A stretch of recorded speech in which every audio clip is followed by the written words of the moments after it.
Hey guys, good evening. It is Simon with ToughTrader.com and Trade and Perform Coaching, doing a trade review for today. And really, what I wanted to cover is how do you tell when the market is? How do you look for and understand why the short would not work today, right? And even if it did work, what would you be looking for? What would we like to have seen? And I'm going to go back. This is really done for the members in the room, and I want to go back to both the two challenges mentally that occur on a day like today. So if you'll look, this was ES today, and ES pretty much opened up at the low and rallied all day long. It really didn't give you any type of substantial pullback. It closed at the high of the day. It was a true trend day up, but there was a couple of qualities that made it an abnormal trend day up, and I'm going to go and cover those in just a second. But I think the most important thing on a day like today is the psychology behind trading. I know it can be really frustrating, and I catch this in my one-on-one coaching clients. The market opens up, you're waiting patiently for a rotation down or for it to come in perhaps into the white zone for support down here. And you just don't get the opportunity to get long, and you see it starting to take off, and you kind of figure, well, I wasn't able to get the long. So you kind of somehow in our brains, it becomes logical that we should get the short, right? And that's just not the case. And I find the hardest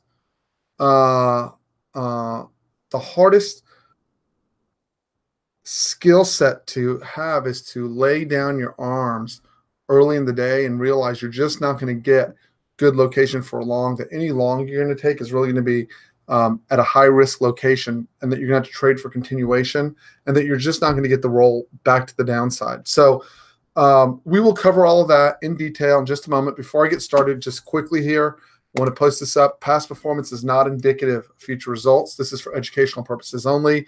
I'm sharing my trade plan with you in hopes that it'll make you a better trader, but please don't follow me blindly. I teach people how to trade well on their own, right? The idea is no one is following me blindly.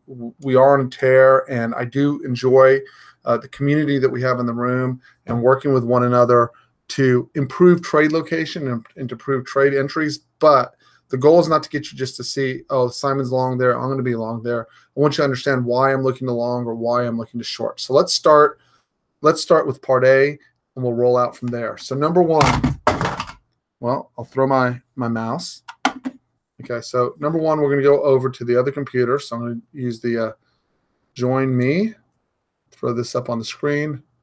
And I have a couple of rules that I went through in the morning. Not going to cover the weekly layout. We're just going to go through the daily layout, and we're going to go on ES first, and we're going to discuss what we had laid out as our requirements for going short or going long. Okay, so number one thing is that I talk a lot about the concept of the neighborhood. So this was Friday's neighborhood. What's the neighborhood? It's the area where the market spent the most amount of time, and usually, conversely, also happened to do the most amount of volume in Friday's session. And so when I look at a particular trading day, while there may be shorts available from rotations higher, I know in order to get a major extension to the downside, I have to get underneath the neighborhood, right? And so the first thing I know is that in order to get a serious rotation down, I had to get below 27.96 and a quarter, right? And I'm going to run this side by side. Let's see, this will be ES, and we'll do the same thing with NQ so we can track the trade. There's NQ sitting right over here. We'll just open it up. So let's bring it in a little bit. There we go. Okay.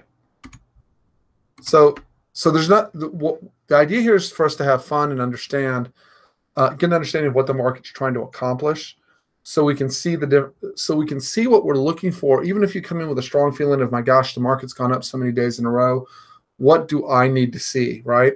And here's the funny thing about this. Sometimes you'll know what you need to see, and it's still hard to spot it. But if you put it down on your charts, if you mark them out on lines on your chart, or you write them down manually, it becomes easier, right?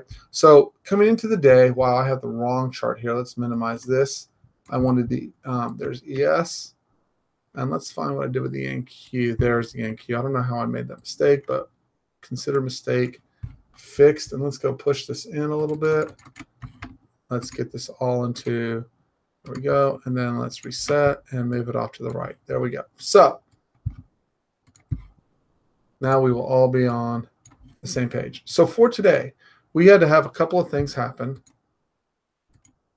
So we knew coming into the day that number one on ES, we had to trade below 28.01 1/4. I apologize, I didn't have the chart set up right there earlier. And in order to trade below 28.01 1/4, first we had to get below 28.0850. In NQ, much the same story, right? You'll see that in order to move lower, first we had to get into the neighborhood. So I want to be clear again so everyone understands what I'm talking about here. The neighborhood is the value area, right? This is the value area.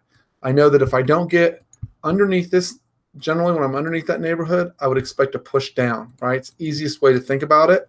And then when I'm above, I expect a push up, right? And that's in both markets. And you'll see that's exactly what the market did. Now I'm going to break it down into half-hour time frames, right? And we're going to go through our checklist so we know what we're looking for. So number one thing, we knew that in order to move significantly lower, we had to get below 28.01 1/4. Wow, why is this duplicating?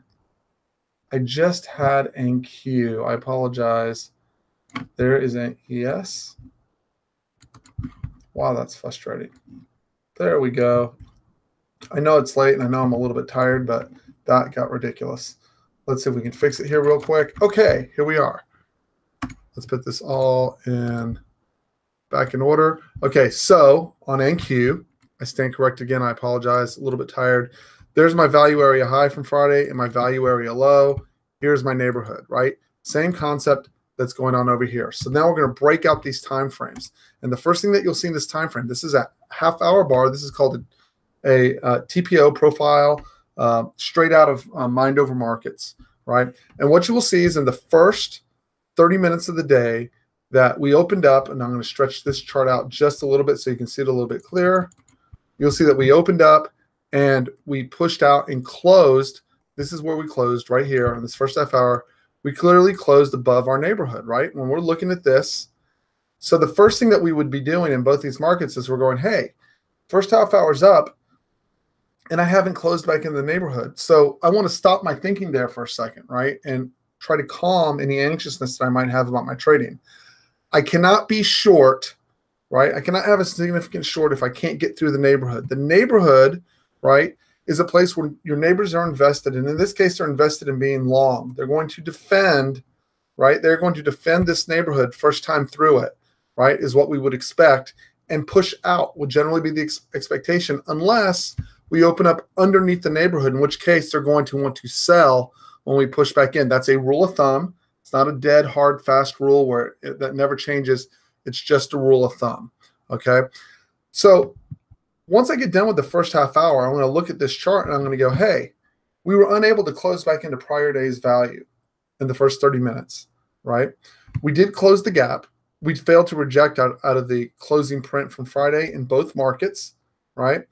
And so the first thing I want to look at is, hey, there's a possibility we're going to push out. Now, that's a problem for the way that I trade because I won't go long on just a push to the upside, right? So I'm stuck here and I'm like, well, maybe I can get a retrace or a retest back down here. What I want to do is I have multiple ways of identifying my last best seller, my last best buyer. And so what I want to do is something pretty similar to this. Let's say the market pushes up. I want the market to push back in, right? Get up like this so that this bar right here, in essence, becomes my best last seller. And then as I push up above it, I want to test back into them like this so that I can get a continuation this way, right? I want to test back into my last best seller as identified either by a delta bar, by a volume bar, or some other mechanical way that I have of looking and identifying where the strongest sellers were. It's not always the lowest bar. So that being said, when I look at this chart, right, these are half-hour bars. The first thing that I notice is, hey, we have not, right? We have not only have we not closed back in, but now notice that on the 30-minute time frame, we've now closed above the prior 30 minutes time frame. That means I'm one timing to the upside in the hourly market. Now, if you'll notice, ES actually stopped one timing to the downside, but never broke that half-hour bar, which is what it needed to break, that second breakout. And it never got past a 50-60 retrace. And in NQ, it was just so strong. It never broke its one timing until all the way up close to New York lunch, right? So what does all that mean to me? Well, first of all, because we're new all-time highs, and I don't want this to be boring, right? Obviously, we all know we're at new all-time highs, and we've stretched so far, right? I mean, it's just been an amazing run that you start to think in your head, even as an experienced trader, you start going, well, surely we're going to pull back down, right? So what am I looking for in that case? Well, I'm looking for some kind of impulse move or something that tells me, hey, something's changed in the character of the way this is trading, right? And unfortunately, on this particular day, what would have told me that would have been a close behind, because we're at new all-time high, so I don't have anything else to base it off of. So what I need the market to do is to get behind the 50-60 retrace, right? And that's in both these markets. And you'll see all the way through the first 2 hours of the day, in NQ, we never even get close to retesting the 50-60 retrace, right? Which is a true hallmark of a trend day up. In ES, we never get close, no matter how you drag it out. We never get close to retesting the 50-60 retrace all the way up. Why am I sharing all these things? Because you're like, Simon, this is obvious, right? What we're looking at, this is obvious. I realized it didn't retrace. But what that should tell you is one of two things. And I'm having a hard time putting my hands exactly on the words that I'm looking for. But what will happen to a lot of traders is they'll be like, but it has to pull back in, right? And there's nothing wrong with that idea of going, it should come back in, or I'm looking for signs that it comes back in. The problem where people run into problems is they go, that's it, it can't go any further, or it's not logical that the market will keep going up, and which is where the old saying, the market can stay irrational much longer than you can stay liquid, right? So what do I do, or what am I looking for when the market is going to turn, or when it is going to come down? And what I'm going to do is go back a couple of days ago, and I want to stay on the same 30-minute time frame for a moment to show you. So see back a couple of days ago, and let's just do this with NQ so that we're not doing double charting and we can save time, because the principles are the same, right? So you'll see back over here, we actually ended up with, while we closed on high, we actually ended up with a downside rotation, right? So why was January 10th different than any other day when we kept pushing up? And I'm going to show you. So number one, if you look when we're coming to January 10th, there were some key items that you'll want to look for going forward to tell you that we might actually have a big rotation down. Item number one, if you look where we opened, we were clearly underneath the prior day's value area. What do we know about this neighborhood? This neighborhood will usually be defended the first time in, particularly on the day, immediate day following its creation, right? So we opened up underneath. What's the second thing that we would want to know? Well, notice when you look at this market to the backside here, let me pull this in. There we go. What you'll see is we're on quite an extension. And just like the intraday rule, the overnight rule would say that we're not really in trouble until we get behind a 50-60 retrace from a day time frame. And not only that, but when we get into this 50-60 retrace area, I want to be long, if at all possible, into this 50-60 retrace. So what am I doing? Why is that important? Well, I have a couple of pieces of construction. I know that I am opening up underneath prior day's value. I know that I have what's called a naked volume point of control and a naked TPO point of control right here. That's what this is. And that will generally provide resistance / support depending on where we open against it, right? And then I have another naked volume point of control and naked TPO. So I know a couple of things almost immediately. And this is you'll be able to use this same model to set up the short going forward in the days to come, right? Assuming we have the market ever goes down again, right? So number one, where did we close prior day? We closed at 68.65. I know that NQ generally has a hard time reaching more than 100 points down. So I'm going to take 66.85, and I'm going to put it down to 65.85. And that puts me right here. So I know this area right here has two naked volume points of control, right? It's above the 50 retrace, so the longer or the bigger picture daily time frame is still in an uptrend. I know this is about 100 points down. It's likely to get me a response. And I also know that I have another naked volume point of control. Right now, I'm going to break this out to the half-hour time frame to show you how this played out. What you'll notice is, see that A? That's where that period opened. And we immediately had an open drive higher. And we went straight past right? The volume point of control and the TPO point of control on the 30-minute time frame, right? We had a neighborhood that was there to the left. And that was this neighborhood right here, and it had been tested. So that neighborhood all had been tested. So this was all fresh area right down to here that had been untested. That's value area low. Now notice in this area, you might be going, oh my gosh, we could really drive in and have a 100-point down day. How would have we known how to figure that out? Well, two things. First of all, we never got a chance to short this because it never pushed into the point of control, right? It simply opened up and drove lower. Not a problem. Look how the opportunity came up here on the down day. If you notice, we pushed down for the first hour, right? But you'll see at the end of the hour and a half mark, we actually 2 hour mark, I stand corrected. See how we were going down? I'm going to point the top of this. 1, 2, 3. Do you see how on that fourth bar, which was 2 hours into the day when it completed, we were no longer one time into the downside? How's that defined? We stopped trading, right? We were able to trade above the prior 30 minutes high, okay? So let me show you where the opportunity came here. What you had here is we tested the point of control, right? We tested value area low. We repaired the chart. I'm not going to go into a big detail on how the profile works, but this part of the chart needed to be repaired, and it was literally right over here. We repaired the chart. We put in a bunch of single prints in that second half hour, and you would call that, or Dalton would call that, excess at the low, right? Excess at the low is always a sign of a potential reversal when you get good excess at the low. We stop one timing. So these are distinct items that are easily identifiable on a higher time frame. Even if you're staring at a 5-minute chart, you want to keep up with this. Okay, I've stopped one timing. I have repaired the chart off to the left. My next goal is a significant amount of distance away. I've stopped one timing on the 30-minute time frame. So what's my setup now? How do I make money out of this? I'm going to show you. If you would have simply come into this date, okay, see all these single prints down here? That is indicative, they never get retested, of a good low being put in, right? So see, once we stop one timing right here, you're going to take your 50-60 retrace, draw from the low to the high, and you will see that we came exactly to the 50 retrace. And then this gives you a rotation. Now, I want you to realize what the available P&L that's on the table from setting this trade up correctly. You roll from 66.47, right, 66.47, all the way up to 66.77. It's a 30-point trade. That's worth $600 per contract if you take the whole swing, right? And not only that, but you didn't have to make that trading decision in the first 30 minutes of the day. You understood that you were underneath, right? You were underneath the prior day's value area. And the other thing that we didn't really measure was where do we go out in the prior session, and that was important. If you look, we closed at 66.86.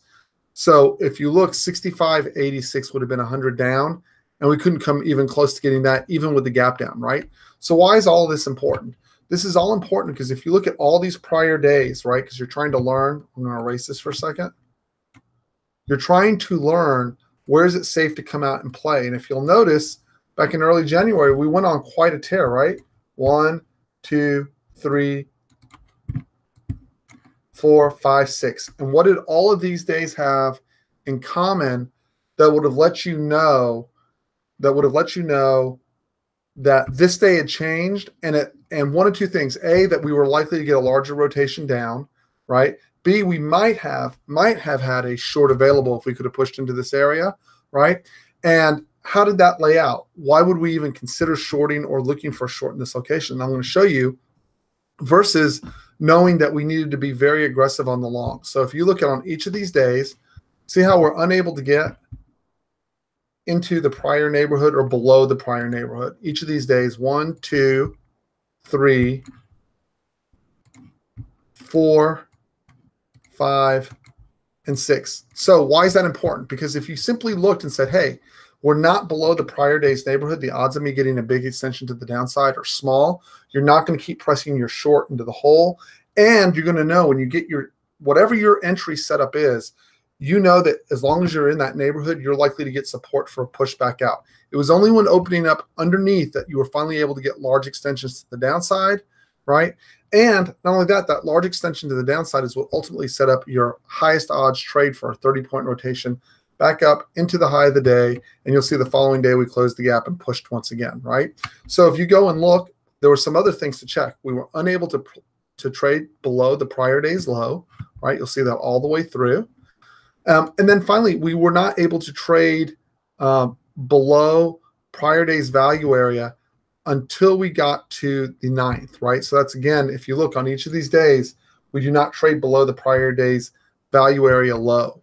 Why is all that important? Because when we were able to trade through value area low, just like on any other concept you go through, instead of things being a dramatic change, they're a subtle change, one piece at a time.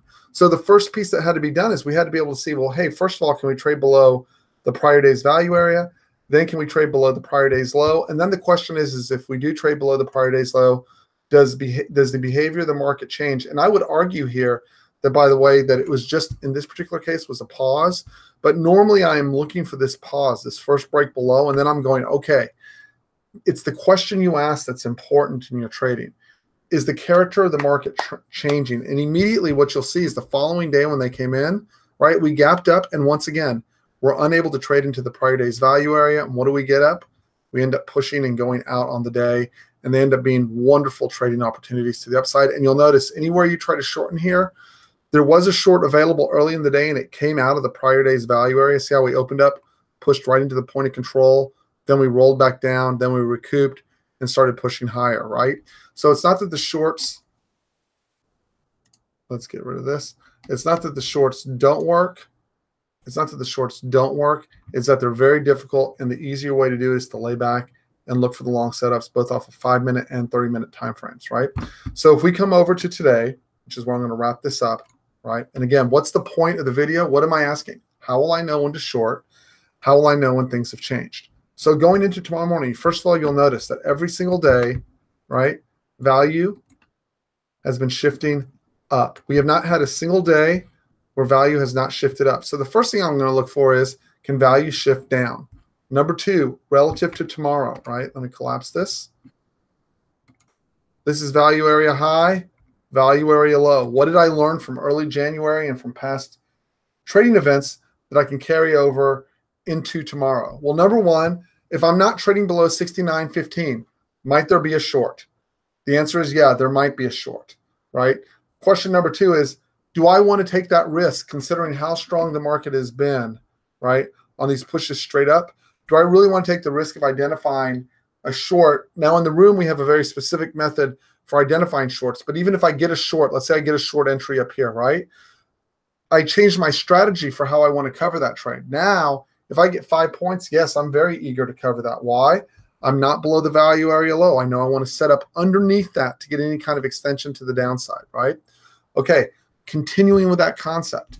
Even if I get back into value, I need to get below the volume point of control and the TPO point of control, which puts me roughly right here at 69.03 to 69, excuse me, that's right, 69.03 to 68.95.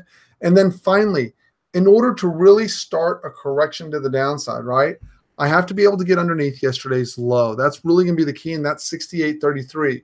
That's a 100-point rotation down. And if you'll go and study, I've been trading for 20 years, right? If you'll go study the history of the market, generally speaking, when we get down 100 points, right, the NASDAQ's going to find a way to reverse and often make a significant reversal.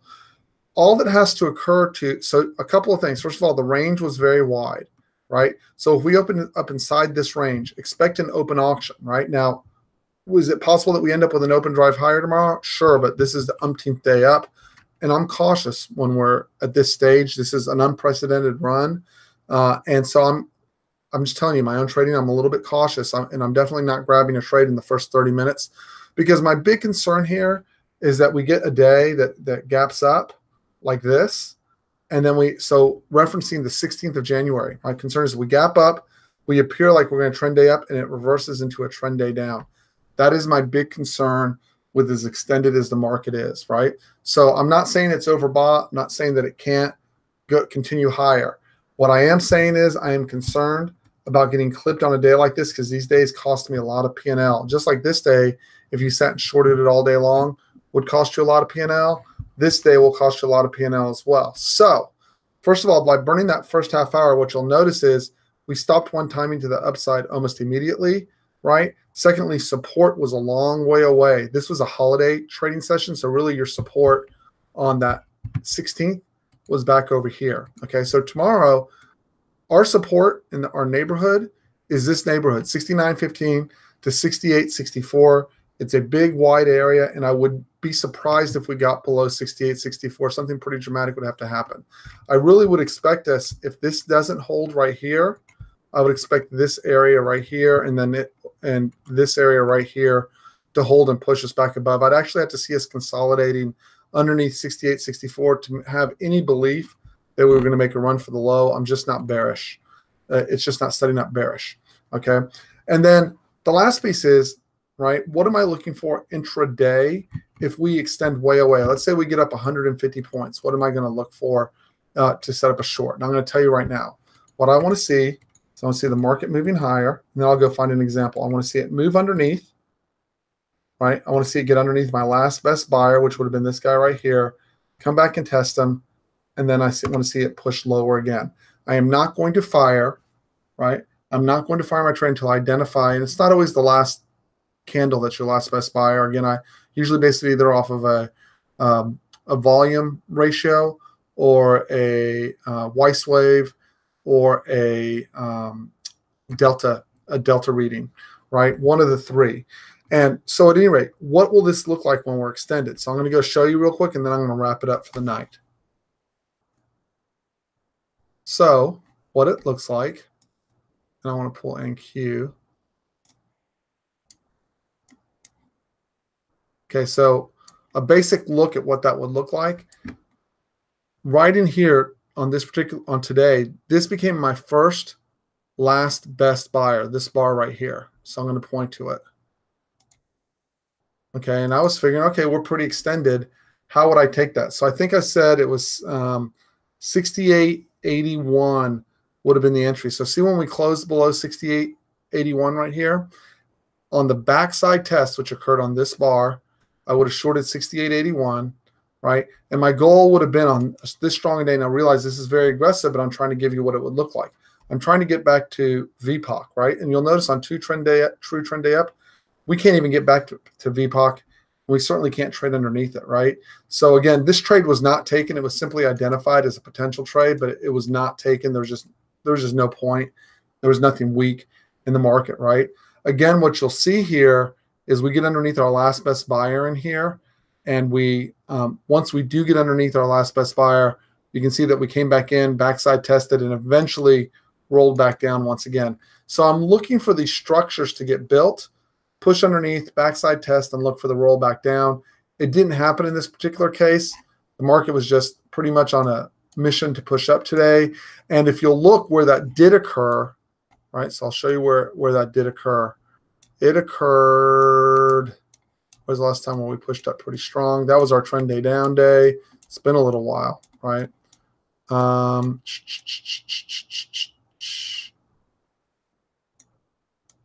Wow, it's been so long since we've had this setup and actually had an opportunity to exercise it that I can't actually find it right now. So I'm not going to go through and waste some time, but I can tell you that's the beginning. It looks like you're getting below your last best buyer or your last best seller. It would actually look similar to this. So see how this is my last best buyer right here, and I pushed underneath on this bar right here. And then I backside tested. There's just no room to the downside, but you can see we backside tested and then we rolled down. This is actually a decent trade considering we're in a straight up market. Why? Because it gave you the entry at roughly 69.93 and gave you a roll down to 68.85. Granted, the market never rolled lower, but the example I'm trying to use here is what would it look like on an extension?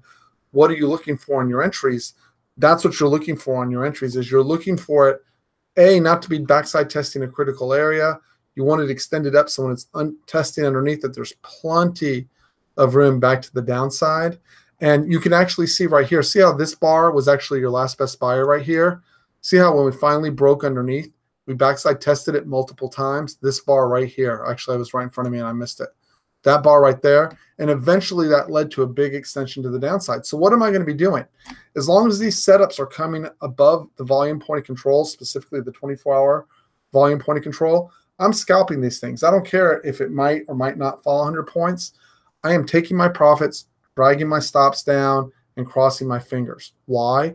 It's just too freaking hard when you're in a straight up market to make your shorts work. And so this is where I want to go back to a coaching point that's really, really important. And I've gone way too long because I'm overtired. And the point that's really important is this. I will have traders, or I will see traders spend all day long looking for the short instead of focusing on where the long opportunity is. And it's the wrong strategy. Okay. It's the wrong strategy. The long side, while the market's out of control, you'll know when it's easy to the downside because you'll see it. It'll be visual. It'll be visual. The rotations will expand down. The range will expand. We'll be unable to fill gaps on multiple days. You'll see the weakness will be tangible, and it'll be evident. We won't be able to make it back to 50, 60 retraces, right? And so as a trader and as a coach, if you're on my trading team or I'm coaching you one-on-one, I want you to focus on where the money's the easiest. And where's the money the easiest? As it approaches prior day's value areas and then gets under intraday, the last best buyer or the last best seller. And that particular position is aligned with the larger picture of the day time frame. Anyways, I'm tired. I certainly hope that helped. The market's going straight up and I don't see a reason to fight it, right? And remember, so the failure rate for retail traders is in excess of 90%. I don't think that's an exaggeration. They don't all go bust, but a lot of them just walk away. The ability to make money is very, very frustrating.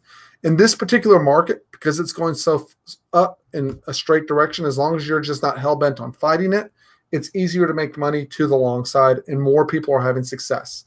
So your goal is, number one, to figure out how you're going to avoid giving back all that money in a boom-bust cycle. Dr. Steenbarger identifies that as one of the number one causes of failure of the retail trader, right?